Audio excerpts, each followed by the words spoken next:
Patty Poulter, and I'm proud to serve as the Dean of the College of the Arts here at Kennesaw State University. Welcome to you, our guests here in the hall, and to those of you watching live on KSU TV via live streaming. Welcome to this very special concert with commentary, featuring members of the School of Music faculty performing songs of composers forbidden during the Holocaust. We are honored to have several descendants of the forbidden musicians with us here tonight, and you will have the opportunity to meet them during the program.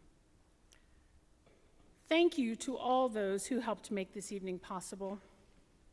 I would especially like to acknowledge SNCF America for their generous grant supporting Lawrence Scher's Holocaust music lecture and concert activities.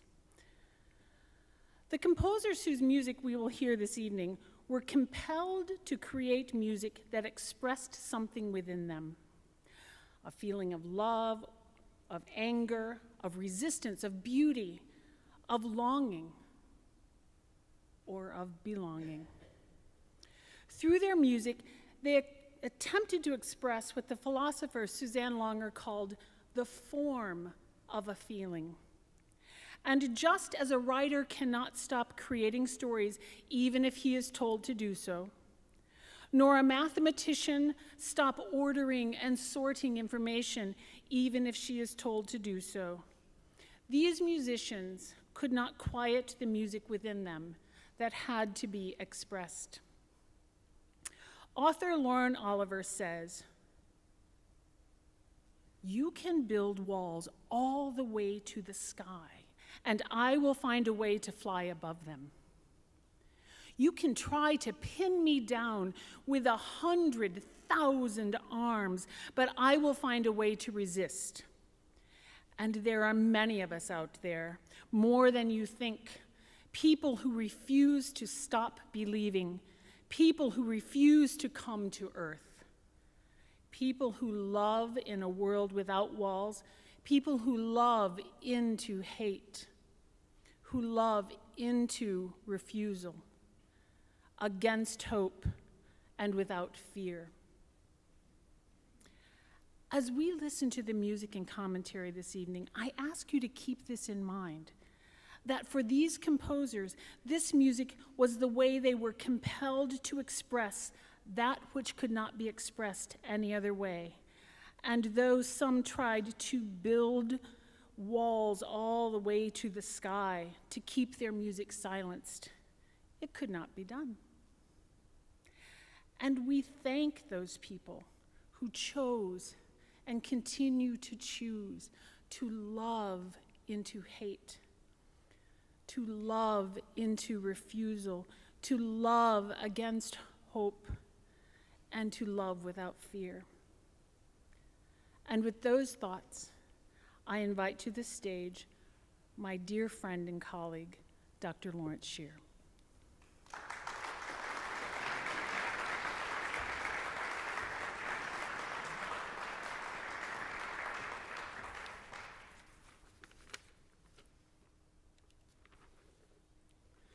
Thank you very much. I'm glad to be here with you and to share with you the songs and stories of these 5 composers who were forbidden during the Nazi era. My hope is that we can provide a voice for those who were suppressed or silenced and strengthen their legacy through remembrance. I would like to start by giving a general overview of the suppression of composers during the Nazi era. This will provide context for the commentary and songs to follow. During the twilight years of the Weimar Republic, the Nazi Party developed strong anti-Semitic, anti-modern, and anti-international perspectives on culture and the arts. After assuming power in 1933, they asserted control over cultural life in Germany and later did the same in the countries they occupied. After they labeled disapproved artists as Entartete or degenerate, those artists' career possibilities in Nazi-controlled countries came to an end.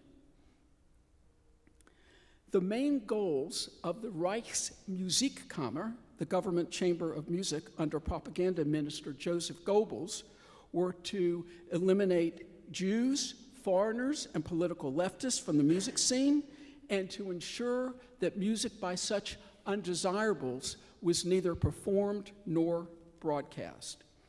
The Reichsmusikkammer blacklisted over 100 composers, including those of Jewish background like Mahler and Schoenberg, and modernists like Stravinsky.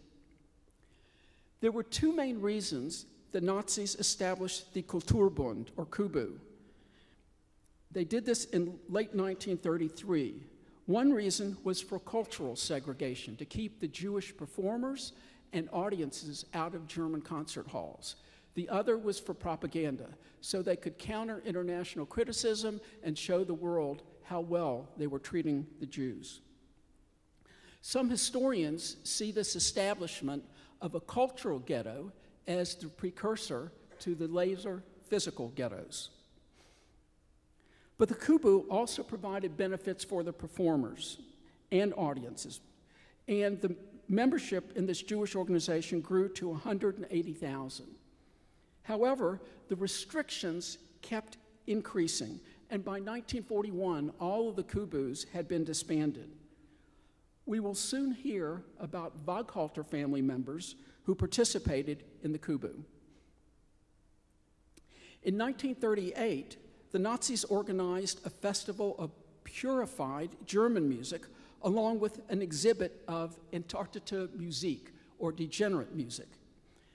I believe the source of this propaganda poster is the score of an opera by the Austrian Catholic composer Ernst Krenek. This work was forbidden because of the African-American character and references to jazz. As you can see in the exhibit poster, the African-American musician becomes a monkey. The carnation becomes a Jewish star. And the white shirt and background become red, possibly designating the Bolsheviks. So, with one poster, the Nazis were able to denigrate multiple groups they disfavored. The 7 sections in the exhibit included one on Kurt Weill, as the Nazis especially detested the enormous success enjoyed by his jazz-influenced and bawdy three-penny opera. There is an anecdote that the Weill listening station at the exhibit had to be closed down because there was such a line of people who wanted to go and listen and who were enjoying Weill's music. The Nazis also recast music history and changed works they considered tainted. For example, Mendelssohn was discredited because of his Jewish ancestry. This was not an easy task, as he was already recognized internationally as a great composer and conductor. However, Mendelssohn's works were forbidden and public performances halted. In 1936, his statue in Leipzig was dismantled, and contemporary German musicologists rewrote music history to downplay his importance. The Nazi policies of forbidding composers led many to leave. This dealt a severe blow to European cultural and intellectual life, especially in Germany and Austria. The historical impact was a large-scale shift of musical talent from Europe to America, as these and many other important musical figures arrived on our shores. One of the composers who escaped was Ignatz Waghalter, and we have the great privilege of having his grandson here to tell us about Waghalter's work. I would like to invite David Waghalter Green to the stage now to tell us about his grandfather.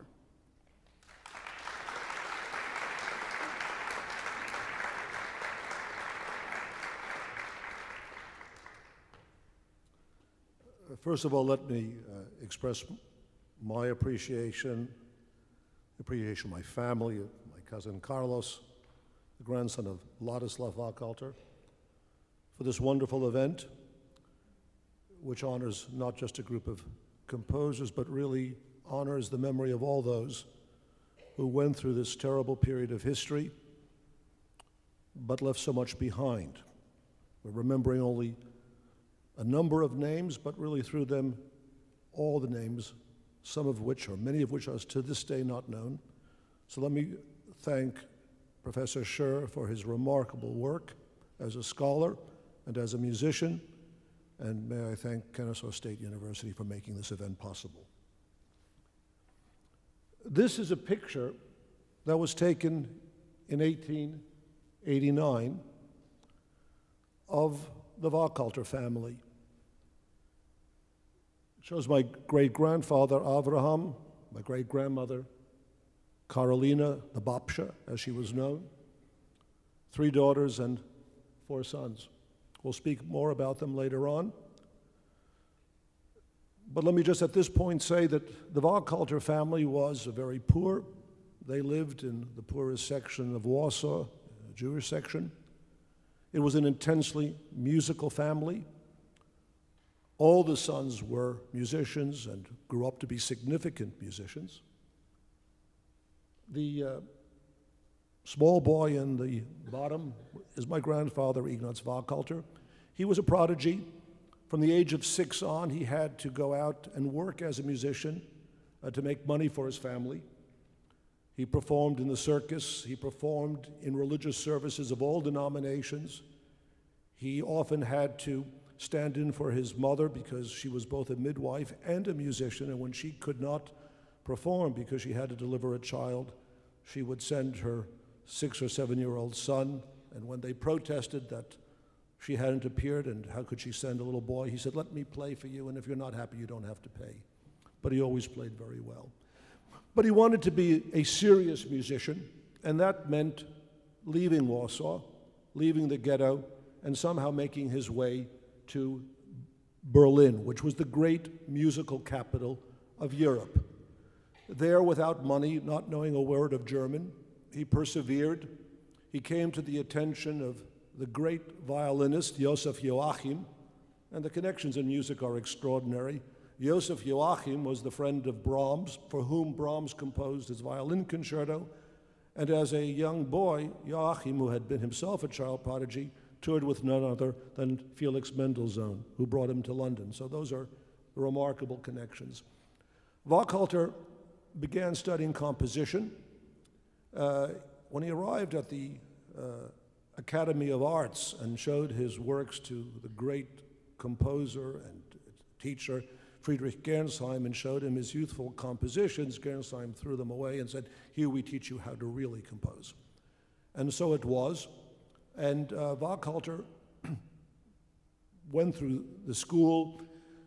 In 1902, he won the Mendelssohn Prize for a composition which has now been recorded, the Sonata for Piano and Violin. And it was Joachim and Gernsheim who detected in Waghalter a remarkable melodic gift and urged Waghalter to direct his compositional skills in that direction. And so he began composing songs. And the songs you're going to hear tonight are songs that were composed in an early stage of my grandfather's career as a young composer.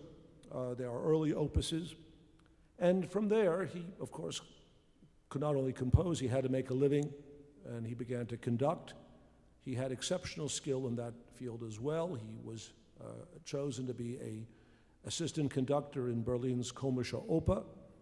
But then, in 1912, a new opera house was being built, and that was the opera house in the Berlin suburb of Charlottenburg. It was to be called the Deutsches Opernhaus. It existed this day. Today it's called the Deutsche Oper, still at the same site on Bismarckstraße.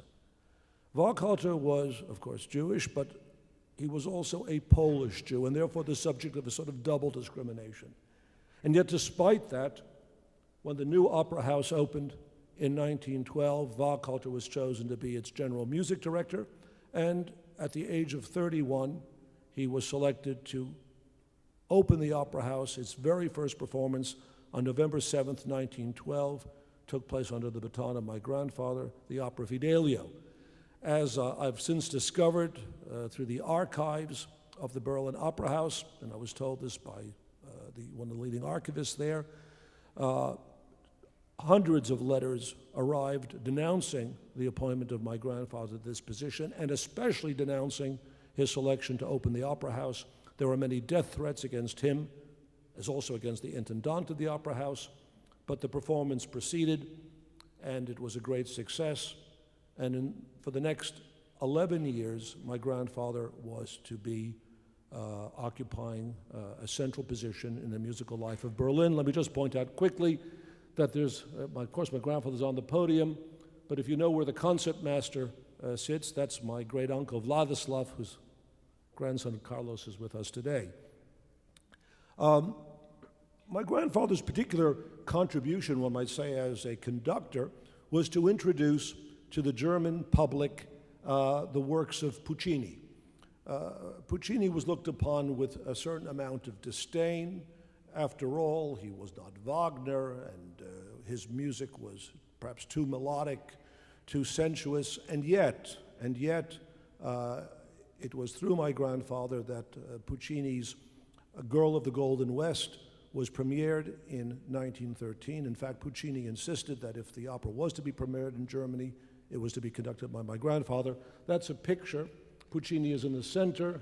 My grandfather is to the right. The director of the Opera House, Gregor Hartmann, is on the left.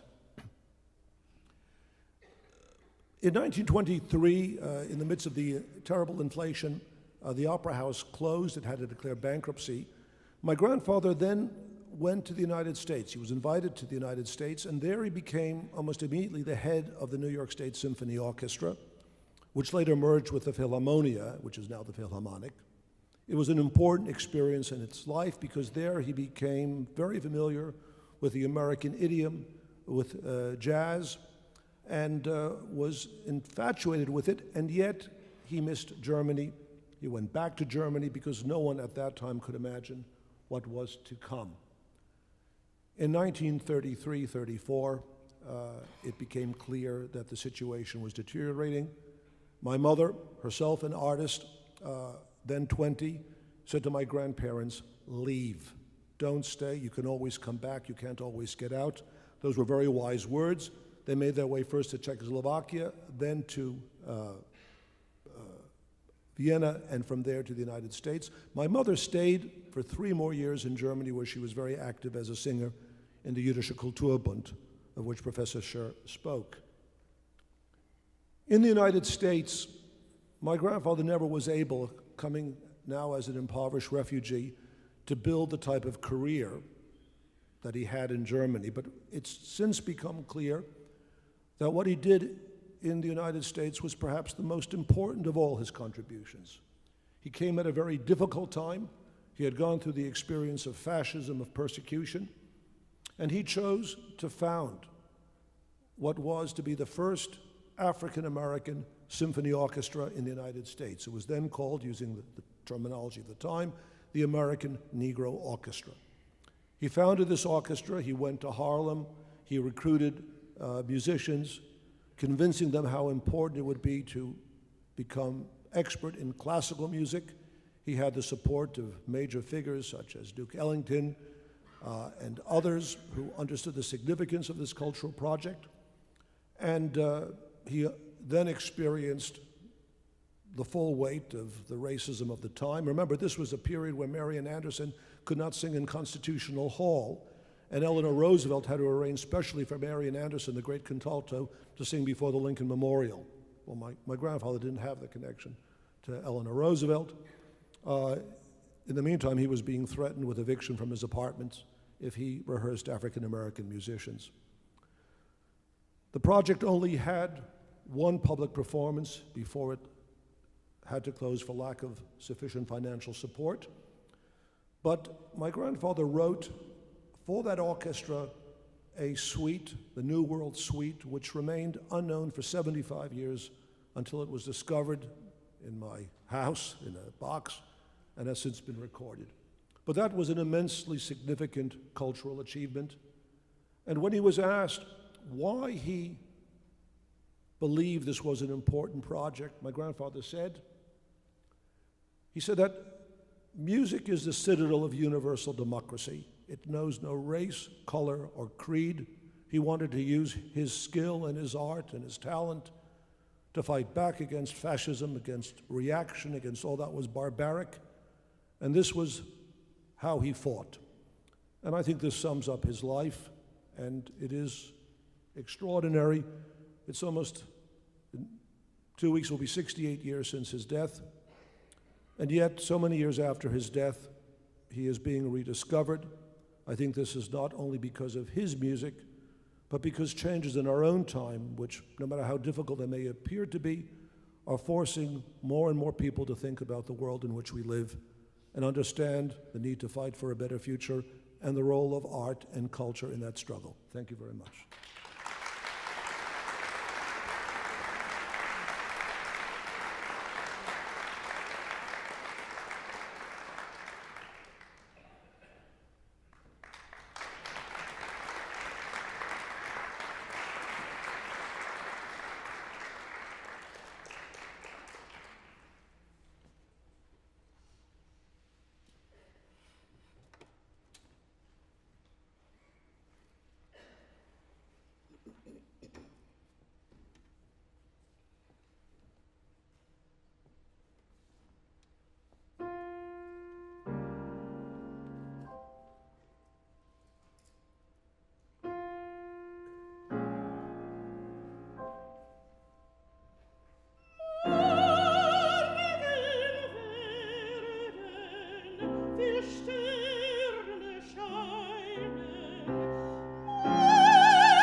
I'd like to ask David Green to come back up to the stage, please.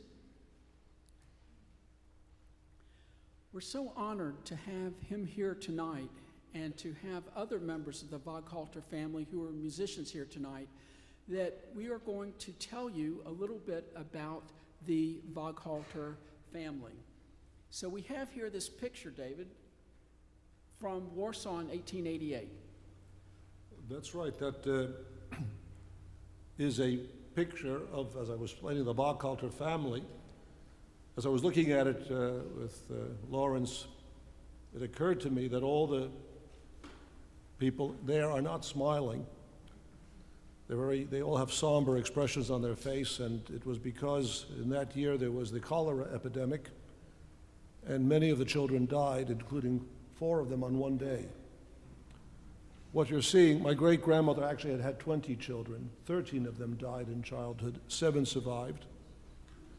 I can say something about each one of them. Yes, let's start with the parents, please. Well, I just want to make one point. I'm actually proud to say this. When the Nazis came out with their book of forbidden Jewish composers, the Waghalters had no less than 6 people in that book, beginning with my great-grandfather Avraham, who was a trumpeter and a musician of significance, and his wife, Carolina Schultz. They were actually first cousins. And their great-grandfather was Leibisch Waghalter, born in 1790, who was known as the Paganini of the East. But when Paganini visited him in Poland and said that he should tour as a violinist, he said he cannot. That's not possible given his religious views and restrictions on travel and performance. But at any rate, he left behind him a family of musicians. Now, the eldest boy, Henrik, born in 1869, he actually proved to be the longest lived. He actually lived to be 92. He died in 1961. He survived the Warsaw Ghetto. He was in his own right a composer and one of Poland's great cellists. I read an article about him on the internet. He's a major figure in what they call the Warsaw School of Violoncello at the Conservatory in Warsaw. The next son, Józef, born in the mid-1870s, he later founded, he was a pedagogue, he founded a school of music for the deaf. What that entailed, I don't know, but apparently it was a very significant cultural endeavor. He died in the Warsaw Ghetto in 1942. Then, of course, my grandfather, Ignatz, born in 1881, who had the career we've spoken about. And then finally, of the boys, Vladislav. He was the baby born in 1885. He then, too, went to Berlin. My grandfather brought his younger brother. They were very close. And he came to the attention of Joseph Joachim, and Joseph Joachim took him as a student. He had an enormous career, not only as the concertmaster of the Deutsche Oper. He founded the Waghalter Quartet. He was a much respected soloist, and as the leader of the quartet, his quartet became so renowned that Janacek, who greatly admired him, asked Vladislav Waghalter, who in my family was known as Vladek, to premiere his last quartet. Tragically, Vladek was not able to escape from Germany. He lived a very difficult life. He died in 1940. His wife, Johanna, who was, I believe, Hungarian in birth, she was still in Berlin, but in 1942 she was deported and was murdered in Auschwitz in January 1943. The girls. The girls, that Bronia, Regina, and Jania, and as best I know, they all died in the concentration camps during the Holocaust. Okay, and we'd like you to tell us some about your mother, because this musical gift was passed on from one generation to another. Well, my mother was the second child. Beatrice Waghalter. Beatrice Waghalter. Beatrice Petri. Beatrice was born in 1913. She was actually my grandparents' second child. She possessed an enormous musical gift. a magnificent voice. Fortunately, some of it exists, and I was able to locate. She joined the Jüdische Kulturbund. She traveled throughout Germany. Actually, Professor Scher was talking to me about the interesting elements of her career because she worked primarily as a soloist. She knew, of course, Kurt Singer very, very well.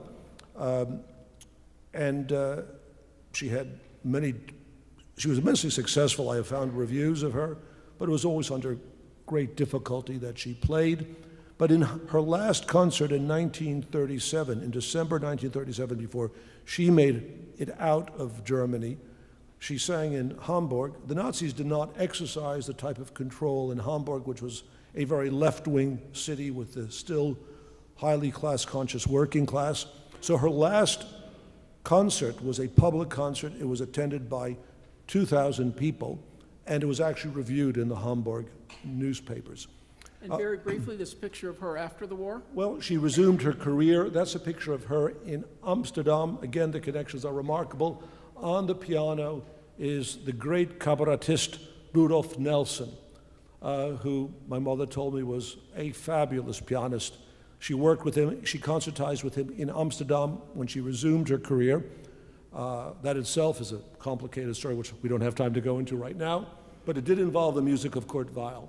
And not long ago, I was in Germany. I was walking down the Kurfürstendamm, and in the Kurfürstendamm, there's a house which has a plaque memorializing Rudolf Nelson having lived there before he too fled Germany. But the connection to this concert is he spent years in a concentration camp.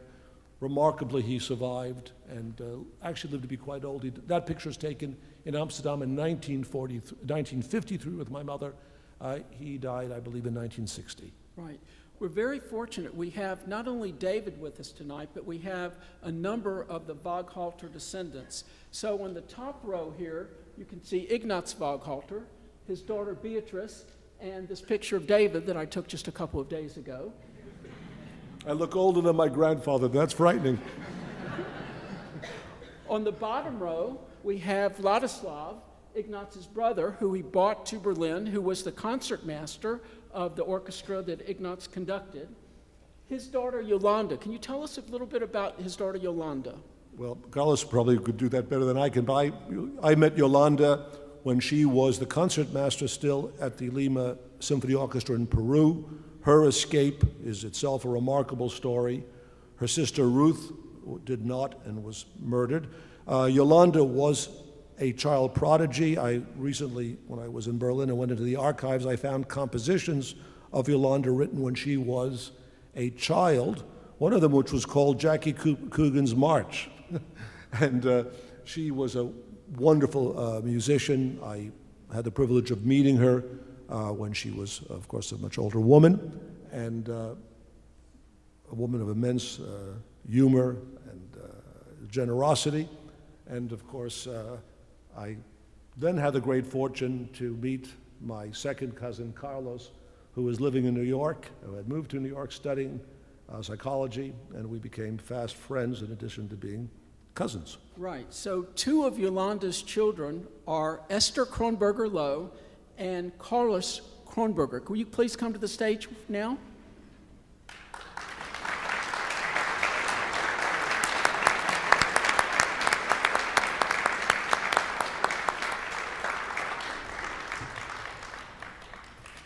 We're so pleased to have all of you here. We'd like to give you a little memento of Kennesaw State University, some swag from our collection, and a DVD of some of my performances. It's our great honor to have these Waghalter descendants. These are the people that survived because their father was fortunate. Their grandfathers, both of their grandfathers, his grandfather was fortunate to get out, and their mother, the story is incredible that when she left, the ship that she was bound for South America on sank, and she lost her violin, all her music manuscripts, and yet she was able to survive that shipwreck, get on another ship, and she eventually became the concertmaster of the Lima Symphony. Is that correct? That's great. So will you please recognize our guests?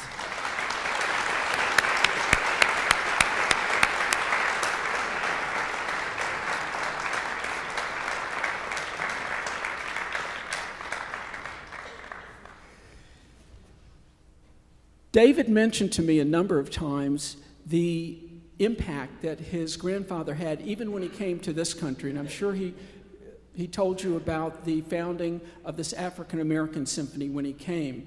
And when he was interviewed by the Baltimore newspaper, African American newspaper in Baltimore, this quote that you see here is what he said.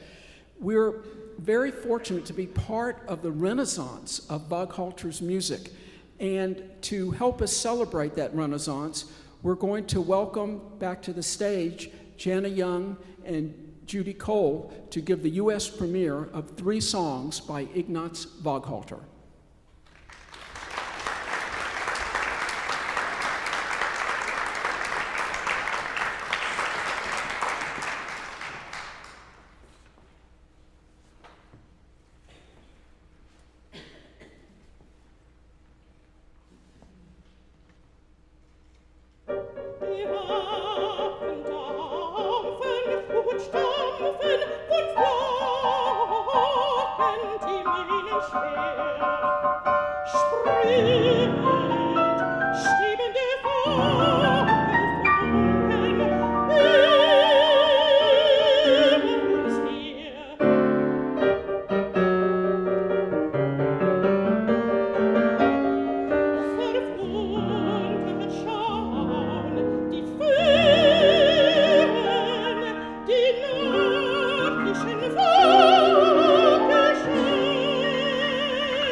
Weißt du, wir glitten durch die Flut.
stets wohl